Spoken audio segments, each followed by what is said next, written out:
Beginners சாரீலாம் வந்து ஓரம் அடிக்கும் போது தாராளமாக நீங்கள் சூப்பராக அடித்து கொடுத்தா தான் பைசா வாங்கலாம். அதுக்கு நீங்கள் ஃபாலோ பண்ண வேண்டிய டிப்ஸ் ஒன்று, ஃபஸ்ட்டு இதை வந்து ஈக்குவலாக நீங்கள் கட் பண்ணிக்கணும். பிசுறு இல்லாமல் புடவையோட 2 சைடுமே என்ன இருக்குன்னு பார்த்து ஈக்குவல் பண்ணி எடுத்துக்கணும்.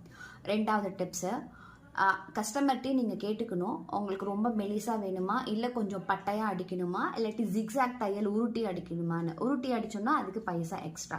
ஸோ மெலிசாக வேணுமா பட்டையாக வேணுமான்ட்டு நீங்கள் கேட்டு தெரிஞ்சுக்கணும்.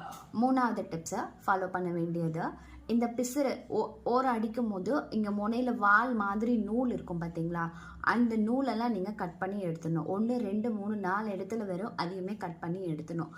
4, என்ன கலர் இருக்கோ அந்த கலர் தான் நீங்கள் வந்து பால் மாறாமல் த்ரெட்டை வந்து ரோல் பண்ணி நீங்கள் போட்டு அடிக்கணும். 5, ஸ்டிச்சிங் வந்து ஜிக்ஸாக்காக வளைவாக இல்லாமல் அழகாக நீங்கள் அடிக்கணும். அதுக்கு நீங்கள் பிசுறு எடுத்துட்டாலே இங்கே பாருங்கள், என்ன அளவு நீங்கள் வைக்கிறீங்களோ அதே அளவு உங்களுக்கு தாராளமாக வந்துக்கிட்டே இருக்கும். நீங்கள் வந்து அதுக்கு மெஷர்மெண்ட்டு பார்க்கணும் அப்படிலாம் இல்லை, பிசுரை மட்டும் அழகாக கட்டி எடுத்துருங்க. அதுக்குன்னு நீங்கள் வந்து அதிகமாக கட் பண்ணி எடுத்துடக்கூடாது, அவங்களுக்கு லென்த்து வந்து இதுவாகும்.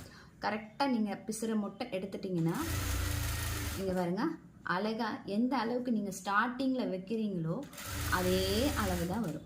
இது எல்லாமே நீங்கள் ஃபாலோ பண்ணாலே ஒரு சேலைக்கு 2 சைடு நீங்கள் ஓரம் அடிச்சிங்கன்னா தாராளமாக 30 ரூபாய் வாங்கலாம்.